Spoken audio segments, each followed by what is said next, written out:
আসসালামু আলাইকুম। প্রিয় বন্ধুরা আপনারা এই বিষয়টা সম্পর্কে অবগত কিনা আমি জানি না। কন্টেন্ট ক্রিয়েটর আবু সাঈদ মারা গেছে আজকে সন্ধ্যা 6টা 45-এ।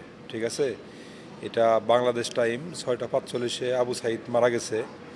তো ইন্না লিল্লাহি ওয়া ইন্না ইলাইহি রাজিউন। তো মুসলমান হিসেবে এটা আপনাকে পড়তেই হবে। আপনি যদি এটা মৃত্যুর খবর শুনে থাকেন, শুধু আবু সাঈদ না, যে কারণ মৃত্যুর খবর যদি আপনি শুনে থাকেন, আপনাকে ইন্না লিল্লাহি ওয়া ইন্না ইলাইহি রাজিউন এটা পড়তে হবে। যাই হোক, তো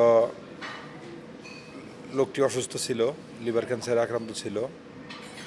আপনারা তো অনেকেই জানেন যে ওনাকে দূর দূরান্ত থেকে, সেই ইন্ডিয়া থেকে তাকে চিকিৎসা করিয়ে নিয়ে আসলো। টাকার জন্য ব্যাকআপ দিতে পারে নাই। যথেষ্ট পরিমাণে, যে পরিমাণে চিকিৎসাটা দরকার ছিল ওই পরিমাণে কিন্তু তার চিকিৎসাটা তারা সম্পূর্ণ করতে পারে নাই। কারণ একটা দরিদ্র ফ্যামিলির পক্ষে কিন্তু আসলে এতটুকু ব্যয়ভার বহন করা সম্ভব না। এই 60-70 লক্ষ টাকা বা 50 লক্ষ টাকা বা 1 কোটি টাকা কিন্তু এটা মধ্যবিত্ত যারা, এদের পক্ষে কিন্তু এটা আসলে পূরণ করা সম্ভব না। যার কারণে এই মানুষটার, এই রুগীটার, এই আবু সাঈদের চিকিৎসাটা হয় নাই। আর সবচেয়ে বড় কথা, তার হায়াত নাই। যদি হায়াত থাকতো তাহলে অবশ্যই কিন্তু, তাহলে আল্লাহ তাআলা তাকে দুনিয়ায় বাঁচিয়ে রাখতো। তো একটা উসিলা লাগে। তো এটা হয়তো একটি উসিলা, তার হায়াত এই পর্যন্ত সীমাবদ্ধ।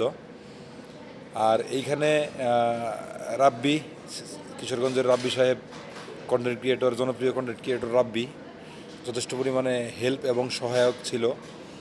তারা অনেক ফান্ড কালেক্ট করেছিল দেশ এবং বিদেশ থেকে, অনেকেই টাকা পাঠিয়েছিল। ঠিক আছে, যে টাকাগুলো আবু সাঈদের কাজে লাগছে। কিন্তু আসলে এখানে বড় কথা হলো তার হায়াত নাই। যদি হায়াত থাকতো তাহলে হয়তো আল্লাহ তাআলা তাকে আরও বেশি দিন দুনিয়াতে বাঁচিয়ে রাখতো।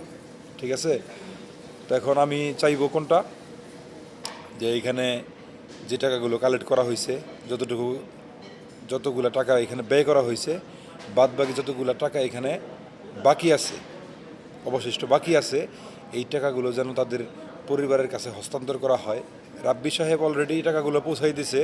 যতটুকু টাকা পৌঁছানোর বাকি আছে, এই টাকাগুলো যেন সাঈদের পরিবার পায় এবং সাঈদের সৎ কাজের জন্য, মানে 40 বলা হয় বা 10 দিন পরে এখানে মানুষদেরকে আপ্যায়ন করা হয়, দাওয়াত খাওয়ানো হয়।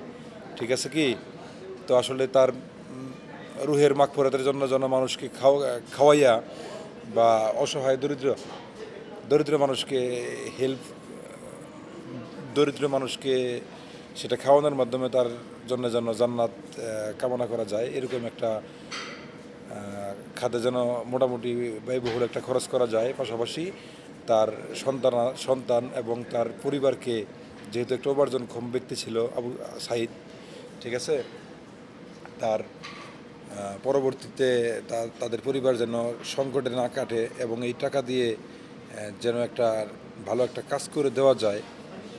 ঠিক আছে কি, এটা করলে আমার মনে হয় সবচেয়ে বেশি ভালো হবে। তো ইনশাল্লাহ এই খবরটি যারা পাচ্ছেন তারা ভিডিওটি শেয়ার করে দিবেন। আর কালকে বাদ জোহর, ইনশাল্লাহ আগামীকালকে বুধবার, কালকে বাদ জোহর তার জানাজা শুনতে পারলাম। তো আপনারা যারা আছেন, বাংলাদেশে যারা আছেন, দূর দূরান্তে বিভিন্ন ডিস্ট্রিক্টে যারা আছেন, এরা সবাই যারা পারেন আর কি সাধ্যের মধ্যে থাকার চেষ্টা করবেন সেই জানাজাতে।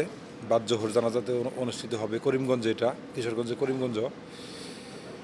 তো সৌদি আরব থেকে, তো আমি আমার পক্ষ থেকে দোয়া করি আল্লাহ তাআলা যেন তাকে বেহেশত নসিব করে।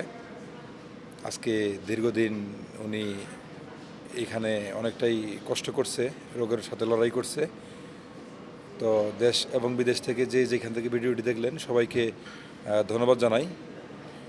ধন্যবাদ সবাইকে। আসসালামু আলাইকুম।